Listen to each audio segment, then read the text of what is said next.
ladies and gentlemen, we are back again on the partnership. I am Tabs and I am your host, and I'm joined by my co-host Fihliwe. And today we have two beautiful and special guests with us. We have a lovely married couple. We have Pearl and Siyabulela. Am I right? Siyabulela. Right, I hope I said it properly.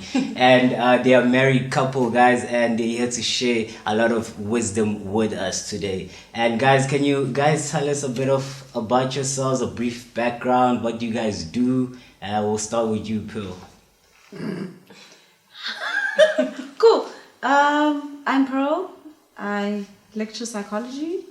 I'm from the Northern Cape and I'm married to this guy. As has been said, I'm Siyabulela Tonono. What do I do? I read a lot and sometimes I write certain things about gender, race, the church, society broadly. And also, I don't know how she managed to do it, but she reckoned I could make a good husband, so I married her.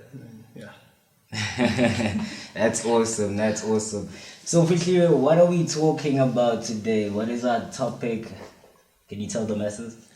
So today she's my lecture, guys. So if you see me being a bit nervous, it's because of the respect I have for her. And today we're speaking about boundary setting in relationships, but they married, so from relationships to marriage, yes. And we'll also speak about how they did it in the society where it ends in tears and theirs ended in marriage. So that's we'll just go on and on and on. So the first question I'll ask is the importance of boundaries in relationships, especially for someone that studied psychology, that understand more how human beings work. So she will explain to us why is it very important to set boundaries in relationships and in life in general. Whoa, okay. I was hoping you would jump at that one and then you directed it at me. I think outside of even just the psychological perspective, I think as individuals, we hold personal spaces. And it's our responsibilities to navigate what happens in our personal spaces and the degree to which people come into our personal spaces and the degree to which people come into our personal spaces at times and not all the time. I think it is important so that we do not burn out. Sometimes we're constantly letting people in all the way and we never give ourselves time to reboot. And therefore, we burn out, we run out of energy, we run out of the space, we run out of the capacity, we become irritable, and often we might lose a sense of ourselves because we don't separate ourselves enough to just do the grounding work. So, and I'm not speaking as a psychology expert because I'm not a psychologist. So, as somebody who prefers their personal space, it is important that we set boundaries with people in our lives, with friends, because that is a relationship on its own, with our parents, with our siblings, with our intimate partners, regardless of whether we're in a relationship as in dating or whether we're in a relationship as in married. I think that it is important that we set boundaries for the sake of self-preservation, for the sake of self-care, and so that we make sure then that we are still able to navigate these relationships. And I think from that perspective, it is important to have boundaries. When we do not have boundaries, anything goes. And when anything goes, it means that it is easy for us to present ourselves vulnerable. And when we are that vulnerable, it might not be a position that we actually want to be in relation to others. And therefore, setting our boundaries and knowing where our boundaries are helps us regulate ourselves as well in relation to others. And when others put up their boundaries or set their boundaries, we're able to interact with them on the basis of their boundaries with the same respect because we understand the importance of boundaries for ourselves. All right. From what you said, you mentioned also family, right? Mm-hmm. And being from Black families where, you're a child and you saying certain things and saying no to certain things that you might be asked to do, it's seen as disrespect and it's not seen as a boundary per se. So with you as a married couple, I'm going to direct it to Sia. How are you guys going to make sure that your kids, when you have them, know that it's okay to say no and they should have boundaries in relationships and friendships they have with people, because we are not taught this at a young age, us as Black society? I think one of the critical aspects for me when you're thinking about setting personal boundaries is really about control of your own life. Remember, life there are things in life that you can control, and there are things, external forces outside of your control. And setting boundaries is one of the ways in which you control the external world, the external unknowns, because you kind of ground yourself in that. And so the importance of that is that it means it's a very reflexive or reflective process where you first have to determine, okay, what exactly am I about? So what do I like? Before I can tell you that I don't like what you are doing to me, I need to be firmly grounded in what am I about? Before externally projecting what I want and what I expect you to respect about my space. So that whole grounding aspect is firstly, and is that whole boundaries exercise is firstly an internal one to say that this is about me. And one of the things with reference to children, the one thing one of the conversations we've been having, and I think we had that even before we even jolad, is what are the kind of children that you want to raise, and how do you ensure that you create an environment where they understand that at home there are certain rules of engagement at home. There are certain values at home. Everyone's voice matters at home, right? We will hear you. But know that the moment you step outside that door, like no one gives a damn about your rules and by your voice. Outside of my door, outside of home, no one cares about your voice. And so you need to let children from a young age know that here at home, your voice matters and you will always be heard. But know that the world out there will not give you the same platform. And therefore, don't expect it out there. If you get it, that people give you a voice and people then start respecting your personal space boundaries and all of those things. If you get it, kudos for you. But operate on an assumption that you will not get it.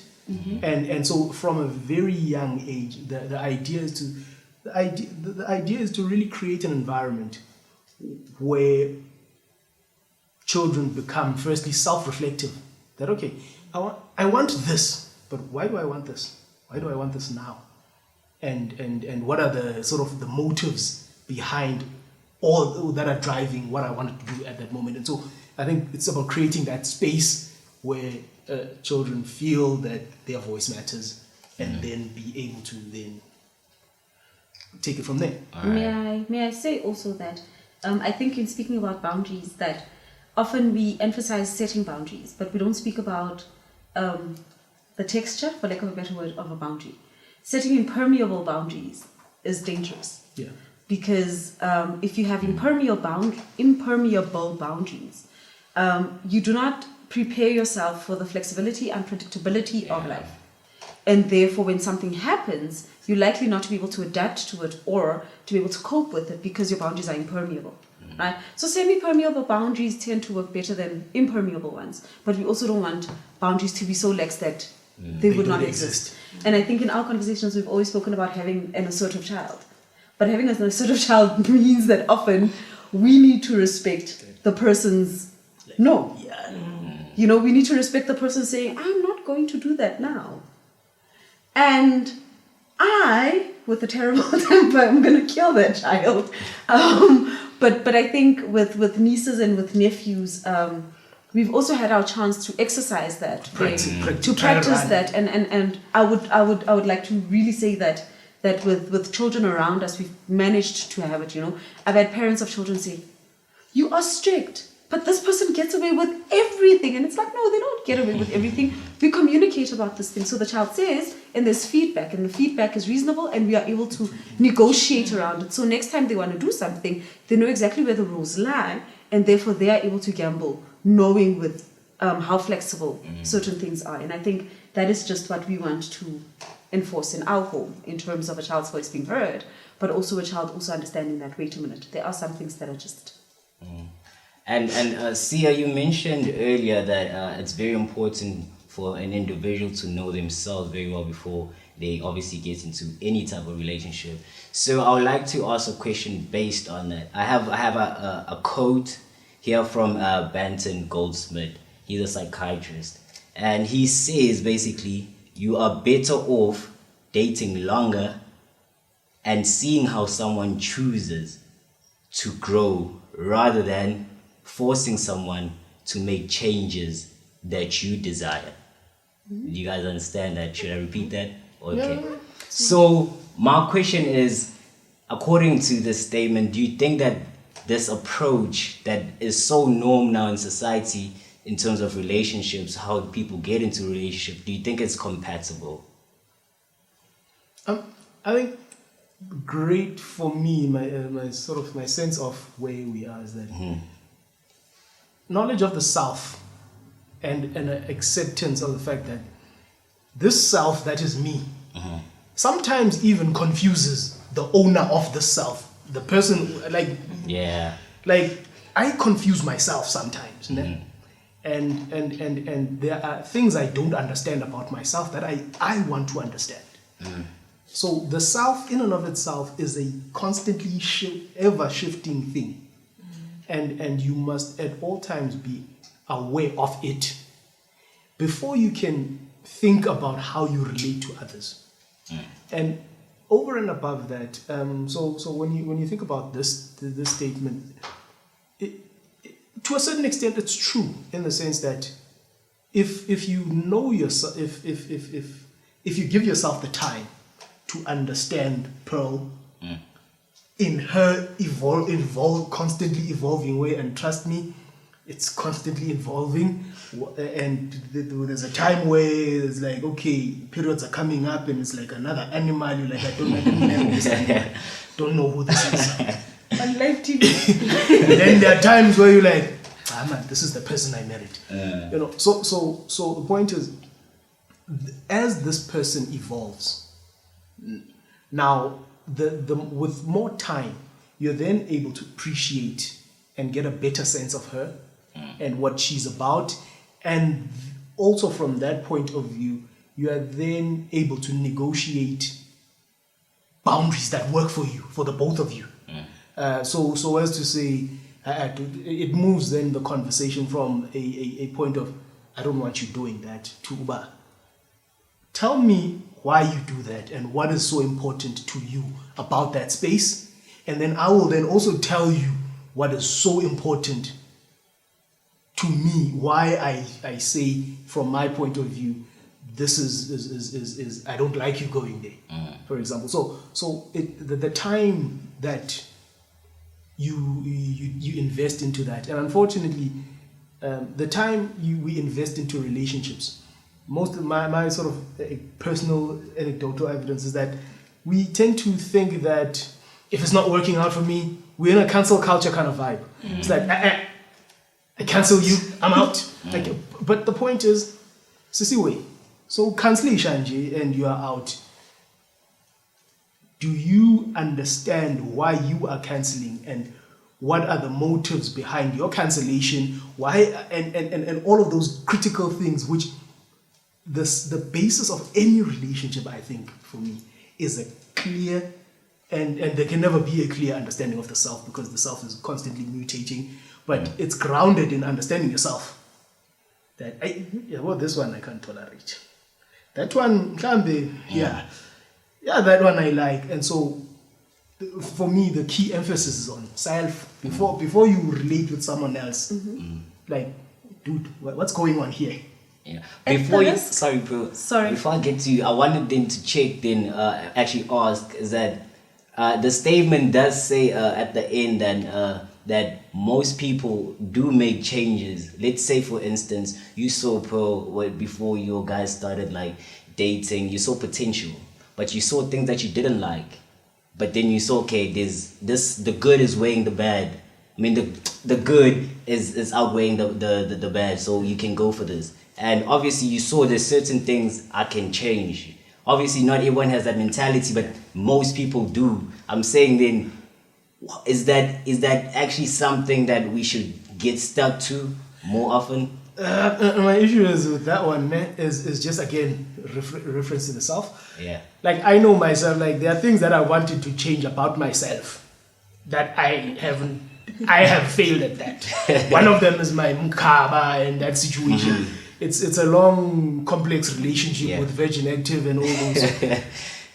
And I know the struggle of changing self.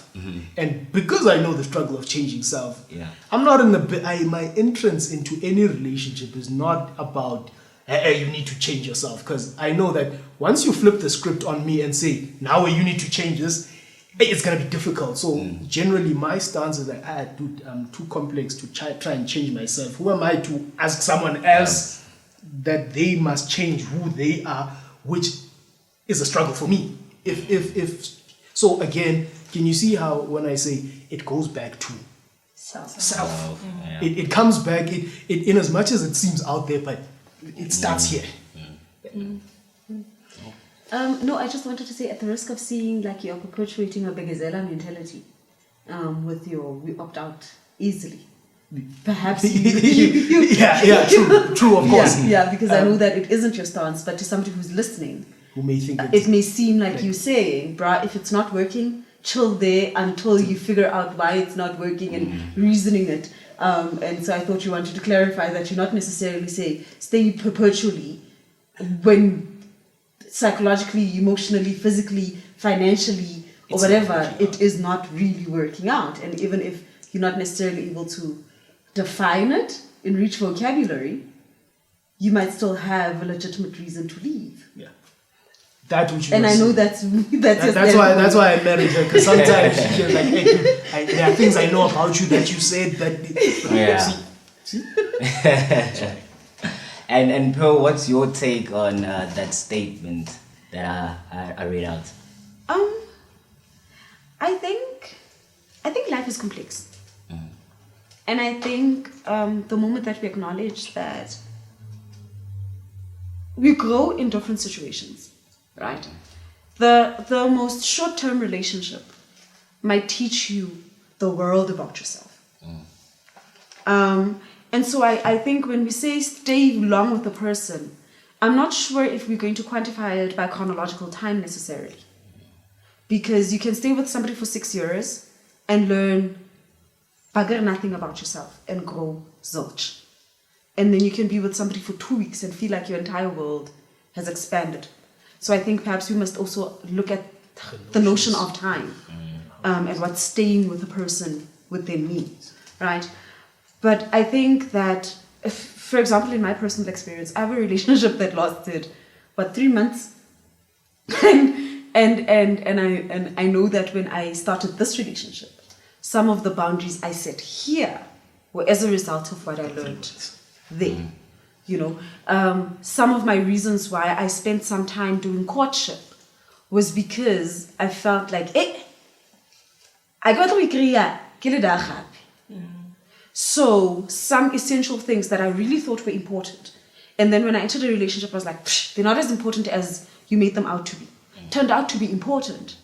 And that did not work, right? So actually learning to know about the person before you commit to a relationship, which isn't what happened here, became very important to me at a particular time. Yeah. But what I'm trying to reflect is that was a very short-term relationship. And from that short-term relationship, I learned a lot about where my boundaries were. And I learned a lot about things that I am not willing to compromise on. As much as I said boundaries are permeable, there are just certain boundaries that are not. Like, I realized that, like me personally now, it's not everybody's standard. You stand where you stand, ladies and gentlemen. But I realized that I must think about my children. Yeah. If with the television I watch, it irritates him, but at least he gets it, right?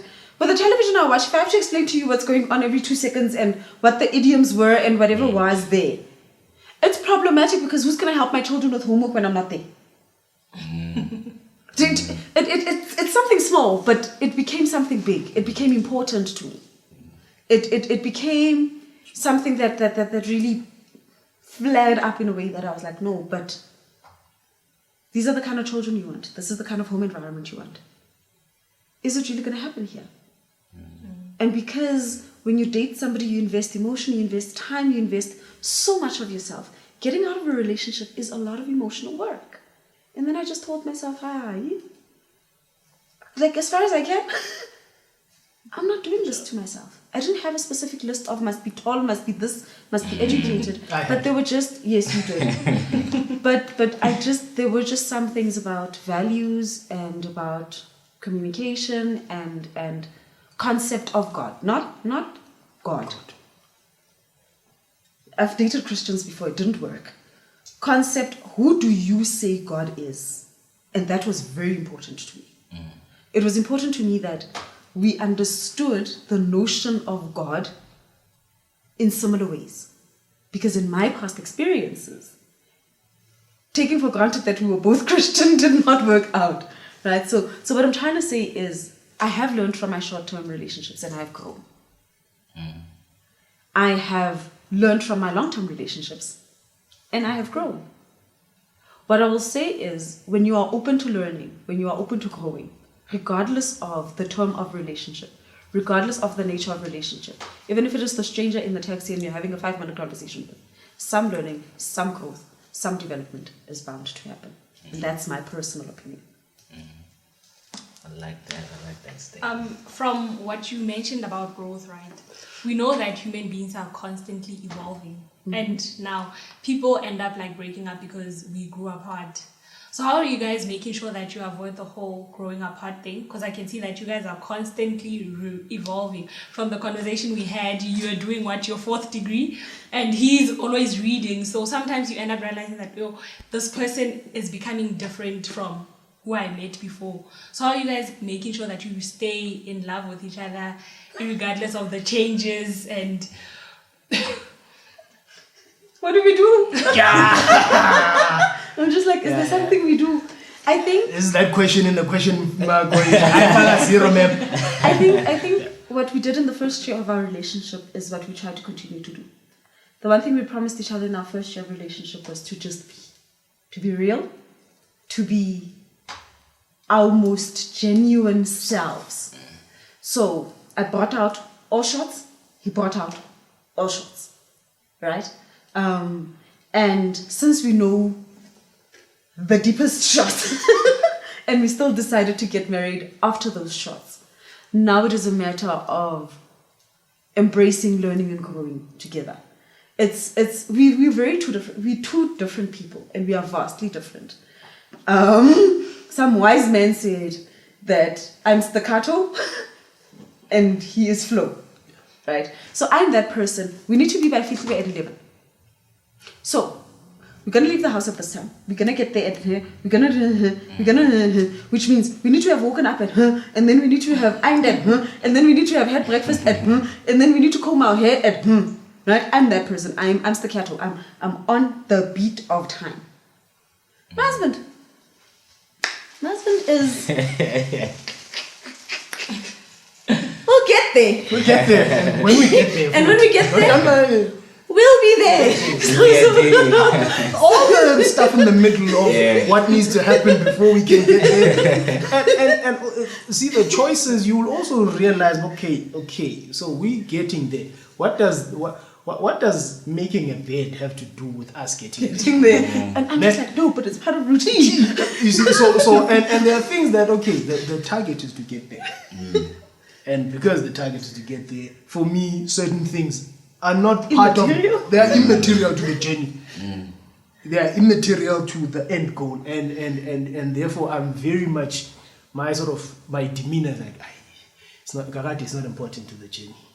Let's lose this. And at times that is like, no, that becomes the kind of the source of conflict and the source of like, dude. But I think for me, what there's really no formula as to how do you. The two things that you said, how do you stay in love? Personally, I didn't marry for love. I did not. I've never married for love. Found someone I love, yay! But when you look at the history of humanity, this idea of romantic love sustaining a marriage is firstly a very new one. And when we've tested it in humanity, we found that, hey, this romantic love nonsense, hey, it complicates things. When contrast this with when marriage was arranged by, those marriages kind of tended to last for whatever reason, and that's a topic for another day. But the point is, I didn't marry for love. For me, love was an added bonus. And also understanding that my conception of love is an emotion. Emotions are never constant. I don't care who you are. Emotions will, one day you wake up and you're like, yeah, I love my wife. And then next moment you're like, what the hell is this? and so to make such a long-term commitment based on something that appears and shuts down like the morning dew, is a risk. It's very you're starting on a very shaky premise, you know, and so again, this is me, my sense of where I'm at, because it starts with knowledge of self. Yeah. So with that being the case, for me, I don't think it didn't start on a love kind of platform, or I didn't start on a love. I didn't start on a love platform. Two, also because I'm mindful of the ever-growing me, I'm also mindful that the person I'm going to be going on to this long-term thing is also going to be exposed, is going to be in that process of evolution. At the very least, what I need to do is just, as I grow, just check out, is she growing? Okay, where is she growing? In which direction is she growing? Okay, like, hey, she's growing into that direction. Self-boundaries will then say, is that direction aligned with your brand? Yeah, and you're like, hey, yeah, I know that this direction that Lumzalon is going through, it doesn't align with my brand. Then you may start thinking, but okay, she's going to a direction that doesn't align with my brand. Do I then say, Mzalano, like this way, it doesn't align with my brand, or do I open up a conversation to say, those are technicalities, but the point is, you must always be conscious. As you're growing with people, as you are growing yourself, be conscious that the next person is also growing.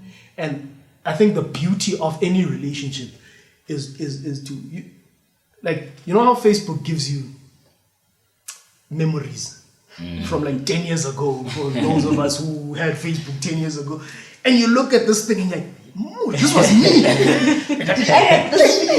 Sometimes you cringe simply because Facebook is telling you that at some point in time, this is where you were.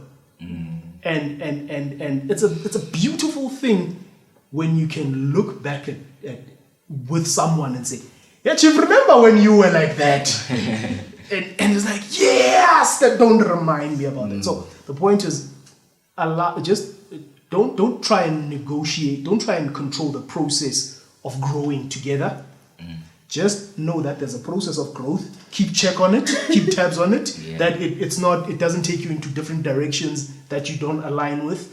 If it does, open up that conversation to see, how do we navigate that space? Do I pull you outside of this direction that you are now taking, or do I bring myself towards that, or do we chart a new course? The possibilities are infinite as to how this thing will work itself out practically. And it is inevitable that we will grow in different directions. We are different people, our interests are in different spaces, and we still exist individually, even when we are together, which means our individual needs and growth needs still exist. And I would like to agree that it is about being conscious of the growth with each other. I feel that Siyabulela has interests that I don't even want to be involved in. I listen because he wants to talk. And that space to listen allows us to journey with each other on our individual paths, and therefore reduces the gap, but the growth is in two different directions, and that we must acknowledge. I'm not who I was 5 years ago when we met.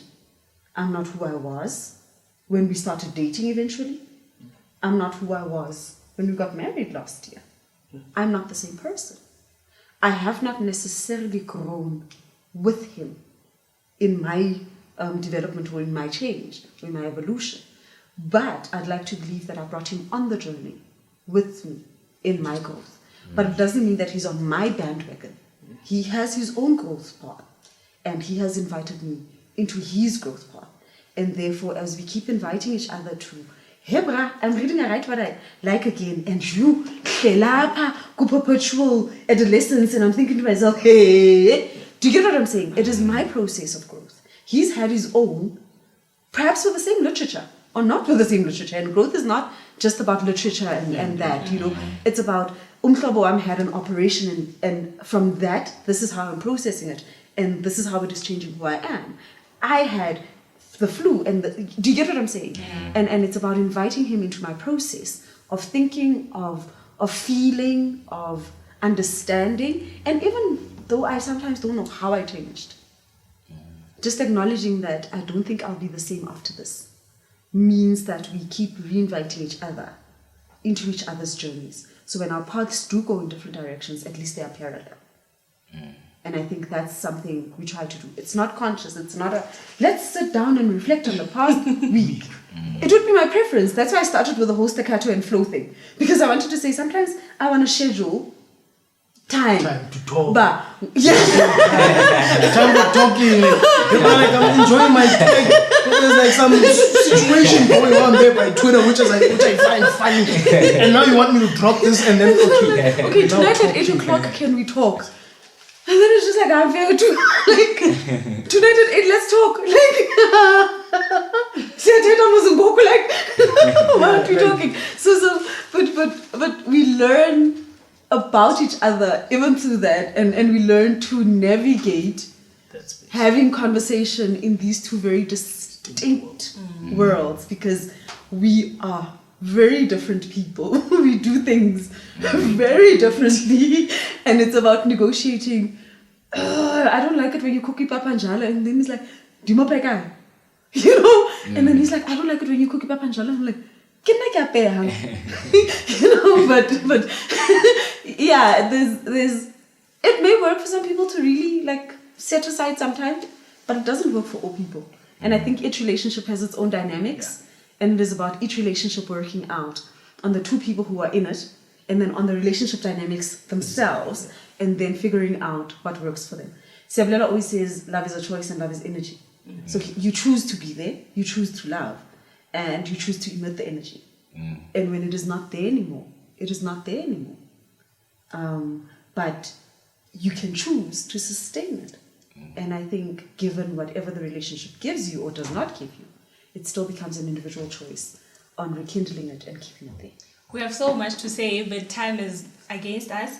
But the last question will be, personally, I take intention setting as like a boundary, because it allows the other person to know that this is what I want us to do. Then you're not confused, or also you're just not flowing, not knowing which direction you're taking. So I want to know from the get-go, when you guys met, was it clear what is it that you guys both want? And did you guys want the same thing? When we met or when we started dating? When you started dating. Yeah, I think when we first met, I had a clear intention. But as then I got to relate with her, and then I was like, okay, perhaps I need to shift my intentions now. Then essentially we got to a point where our first conversation was a very brisk agenda setting meeting that, listen, this is what I'm about. And I laid my cards out on the table. That, listen, this is what I'm about. I'm in this. I'm probably gonna be in this for the long haul. If you, this is what you're about, and this is what I want. This is the end goal. Do you vibe with this? And the response was, yeah, I vibe with this, but I have some sort of reservations about it. And I was like, no, same here. But what we can do is let's give ourselves time to say, in this time, can you find enough reservations to warrant you to say, aye, Rashab? And if you don't, good. But if you do within this period, it's also cool to say, I know, bruh, like we gave it a shot. but seemingly we're at two different spaces, and that was my experience of it. I don't know what.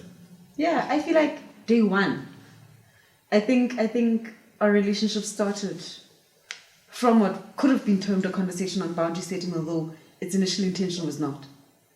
And I think when we decided to date, it was that, okay, bro, I'm not expecting 1, 2, 3, and I would expect it to go in this way, and this is what I deem important. So there was what you would call an intention setting conversation, and with us it happened on day one. Yeah. The others kept being And panel beat them. as we go. I mean, even this week we had some conversation. These conversations are ongoing. It's not a once off. There are things that you cannot obviously cover in the first conversation. You've not been together yet. But as you grow, as you morph, certain things become apparent, and you constantly have these conversations. But I think when you initially start your relationship with such conversations, or at least early on in the relationship have such conversations, it opens up the relationship for healthy communication. To say, like this and like this and like this. My expectation is then this. Next time, the spider that was next to your shoe. So then it happened. How is there? Do you get what I'm saying? So the intention might not have been it, and it opens up space for healthy, reciprocal conversation that then results in relationship growing. But I do think we had it, but I do think it is a continuous thing that we have as we navigate different spaces, because we've not been all spaces together. So we navigate different spaces as we are in them, but because we started, we've got a safe space where we are able to come and say, hello, can I add this to the agenda? Okay, guys, we're gonna move on to a trivia question. Now, the highest so far is 70%, so you guys need to beat 70%. Baby, I trust you. It's 10 questions, so basically you guys need to get 8 to be on top. I trust you. I'm terrible at these things. No pressure. Okay, sure. You guys, I guess, gonna work together. You guys can discuss the question or the answer, but you only have like 7 seconds to do so. After that, that's enough time. All right. Sure. Are you guys ready? No, cool. Okay, first question. These are gonna be in multiple choice, just to make things a bit easier. What year was Nelson Mandela released from prison? 1994, 1989, 1991, or 1990? Answer, it's simple. I don't know the answer. No, let's give that one to you. 1990. 90. All right, correct. Second question. What is the official motto of SA? Like, I yeah. I don't even have to multiple give... choice. Let's get to the next one. Multiple choice. So we are united, unity in diversity. We are one, unity in excellence. Unity in diversity, but like I said, because you knew it, correct? All right, 2 on 2. Whoa, okay. When did the Springboks first win? 1995. Okay. Like let's bring the. We're gonna up it. Give the host a We should have chance. put statistics and mathematical equations in. Okay, in what year did Queen Elizabeth II lose her title of Queen of South Africa? South Africa. Yes. That would have been when South Africa was declared a republic. And the problem is I'm a historian. Give me the options now. Yeah. 1954, 1959, 1965, 1961. I repeat, 1954, 1959, 1965. I'm banking on 65. 1965. No, it's too late. Okay, Jenny, sharp. That's what we're going with. Incorrect. It's wrong. 1961. 61. Yeah. Why did you say it? Because he's the historian. No. I know it, but I'm not sure. Sure. Yeah. My bad. Yeah. This one should be easy. Bafana won African Cup of 1996. Nations. That's the only time they won anything. That one is also Correct. easy. So we are halfway. You've got 4 out of 5. Which city is the official capital of KwaZulu-Natal? What is the city capital? This one is very controversial because it depends on when, but it's Peter Maritz. Okay, correct. Just like Next, everybody would think it's Durban, like that Durban. Durban Yeah. Pretoria Yeah, position, right? yeah. And actually, Yeah. Trivia at beat, some trivia stage, beat. okay, question 7. Pilgrim's Rest is located in which province? Mpumalanga. Okay, geez, we have someone. I who told knows you I this trust stuff. my husband. I represent the Okay. females. Dude, We're making a correction. You answer from now on. That was not the game. That was not the game. Bring it. No, I'm just kidding. Question 8. Which of the following animals is not part of the big 5? Leopard, rhino, lion, hippo. they're gonna have to they think it's Yeah. one thing. Nancy, One thing, Khayo. the I can't believe hippo. hippo. I The can't hippo believe is not part of the big Eh, five. ke hippo, man. I can't believe hippo. Correct. Something like hippo. Okay, question 9. SA is the largest country in the world by land area. So I'm going to give you the figures. So you need to decide what position they are in terms of land area in the Sparsity. world. Okay. Basically. Am I making sense? Okay. Yes. Okay. Read our So the options. options is 25th, 83rd, 31st, and 66th.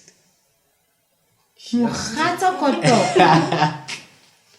In the world. In the world. So yes. basically, the question that you're asking, Yes. just on a procedural, is that where does SA rank in terms of Largeness. Largeness land of the country. mass? Yeah, land mass. Okay, cool.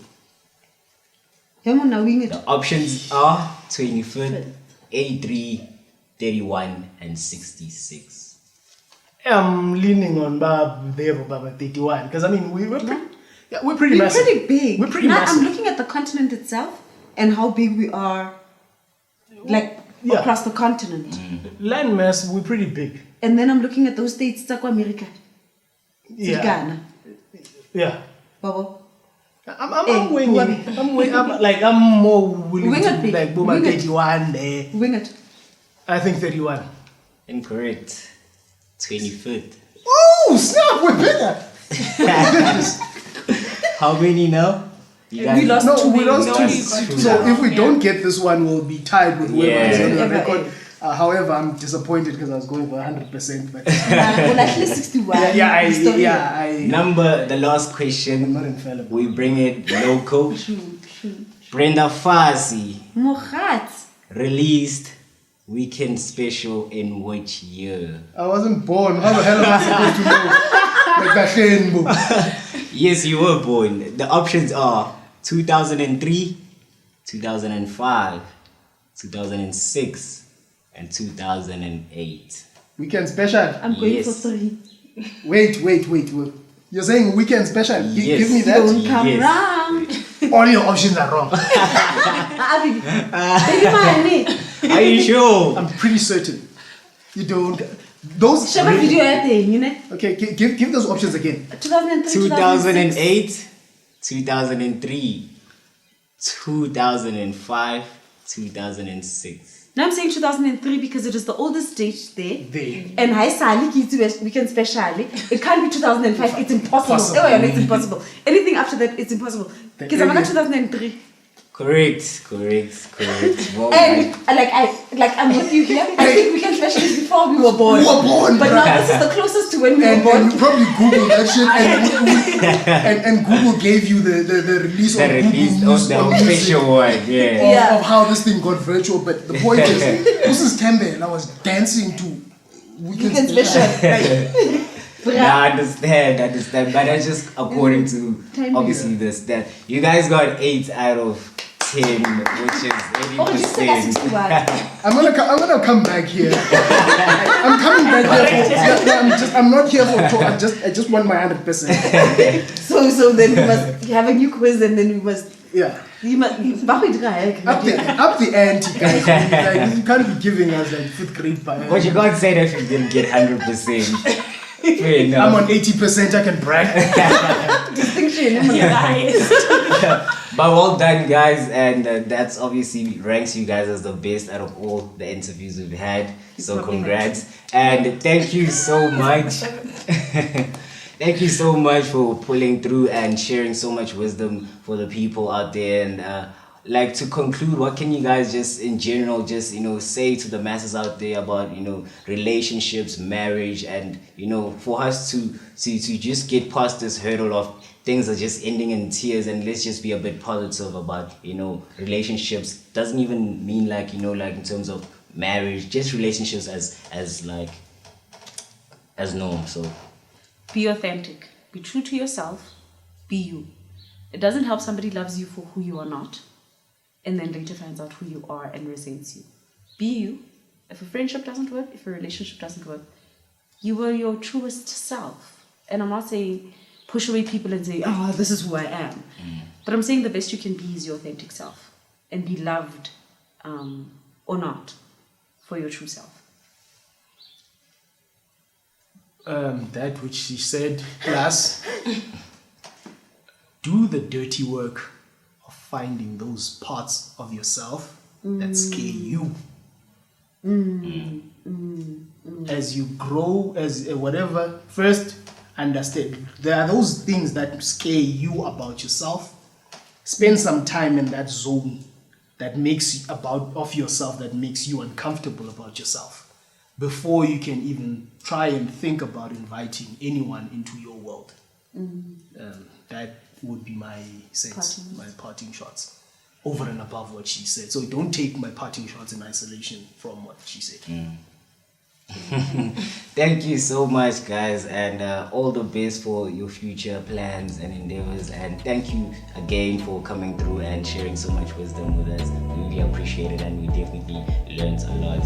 And I am Tabs, and this is The Partnership. Make sure that you like, comment, and subscribe, and do comment on the topic that we spoke about today, and do mention other topics that you guys want us to speak about, and so we can just engage as a community. And this is The Partnership.